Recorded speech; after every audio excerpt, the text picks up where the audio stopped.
Morning folks. This morning on the bench we've got this Fender Hotrod Deluxe in a lovely Ron Burgundy colour, and it's got a little bit of a problem, which is fairly common for these particular combos, unfortunately.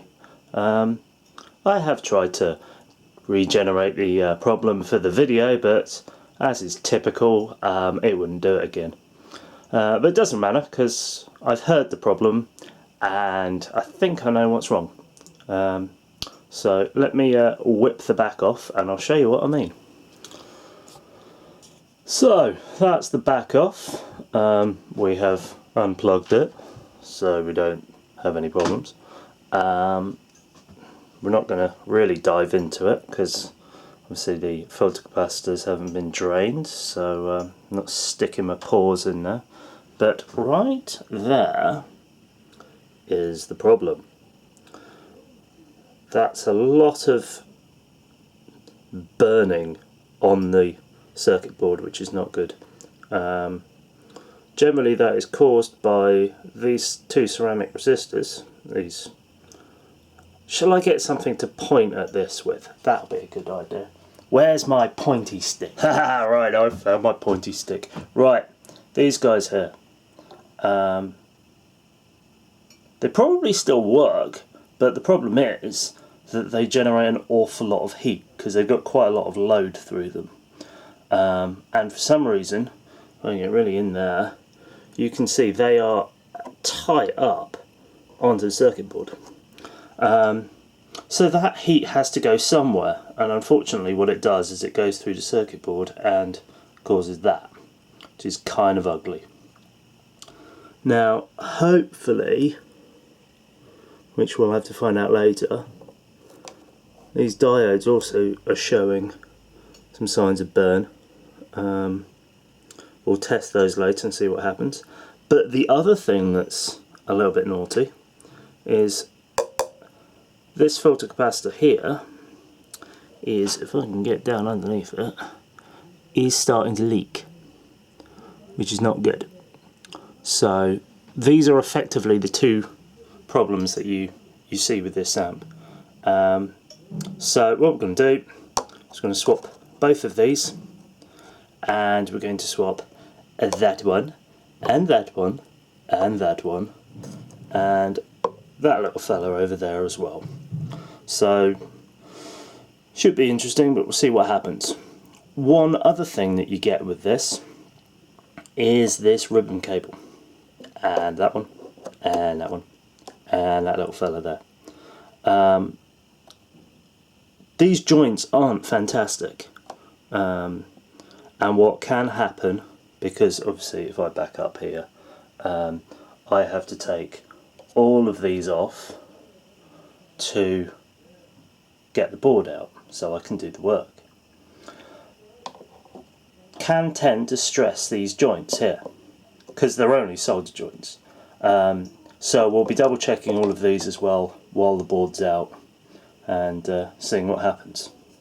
Right, so I'm going to drain all of these guys and then take the board out. Okay, well that's the board out, and if I can get in here, it's not the most horrible sight in the world. It's not good, so we'll clean it up, because those four, where's the pointy stick? Here's the pointy stick. These ones here, I believe, are the resistors. And they are the resistors, that's handy.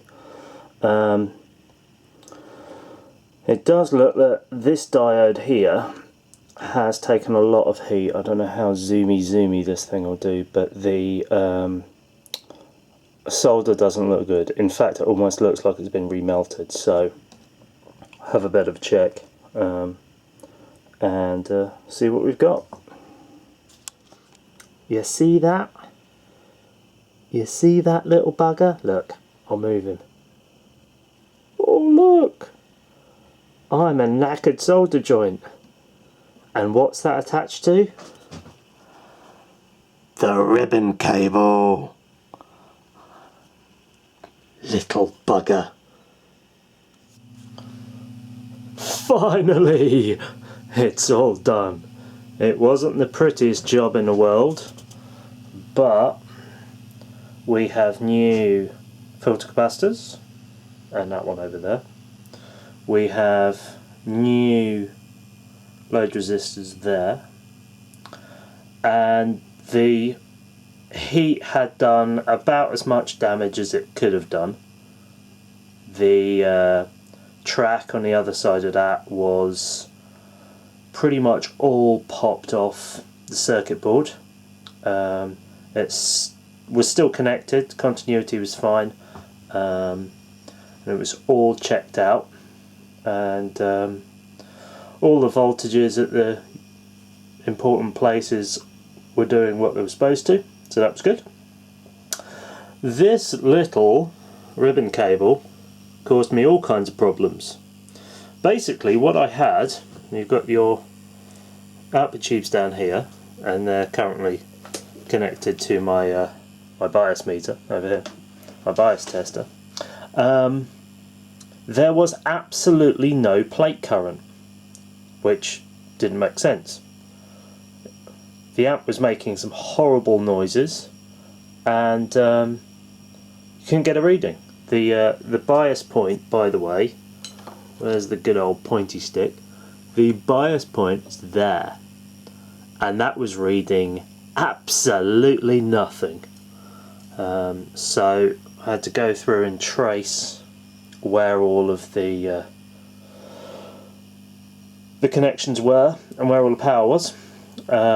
And annoyingly, I did a continuity test on the wires, on the ribbon cables, and they proved fine.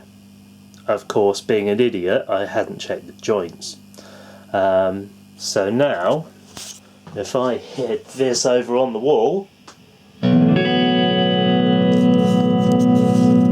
we have everything, and it's all behaving itself. So, I'm going to put the screws back, give it a bit of a clean up, and give it some proper testing.